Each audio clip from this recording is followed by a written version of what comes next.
4 दिवस जे सेशन सुरू झालं त्याच्यामध्ये आम्ही माइंडसेट हा घेऊन आलो होतो, मी आणि माझी वाईफ, की आम्ही बेसिक्सपासून शिकणार आहोत. व्हॉटएव्हर जे काही प्रिव्हियसली करतो आहे त्याचा आणि याचा काही संबंध नाही आहे आता. कारण ती जी स्ट्रॅटेजी फॉलो करतो आहे आणि आत्ता जी स्ट्रॅटेजी फॉलो करतो आहे नक्कीच त्या स्ट्रॅटेजीमध्ये चुकतं आहे, म्हणून तर ही स्ट्रॅटेजी फॉलो करण्यासाठी आलो आहे.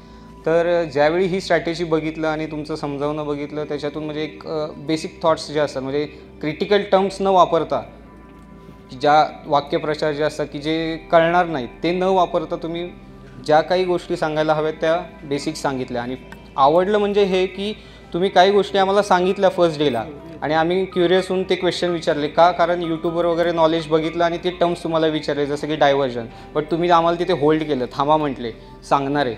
आणि आय थिंक 3rd डेपासून डायव्हर्जन निघालं, तेव्हा आम्हाला इम्पॉर्टन्स कळालं की ॲक्च्युली डायव्हर्जन्स काय आहेत. म्हणजे डायरेक्टली त्याच्यामध्ये उडी घेण्याचा प्रश्न आला नाही, आम्हाला पहिल्यांदा बेसिक्स काय आहेत ते समजले आणि मगच आम्ही त्याच्यावरच गेलो.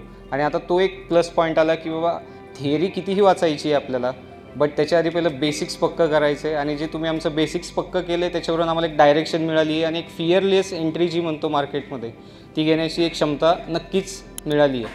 आणि आम्ही म्हणजे मी तर सांगतो की नक्कीच मी थोड्या काही दिवसांनी परत तुम्हाला या संदर्भात भेटायला येईल की हा मी पॉझिटिव्ह वेने चाललो आहे म्हणून. थँक्यू.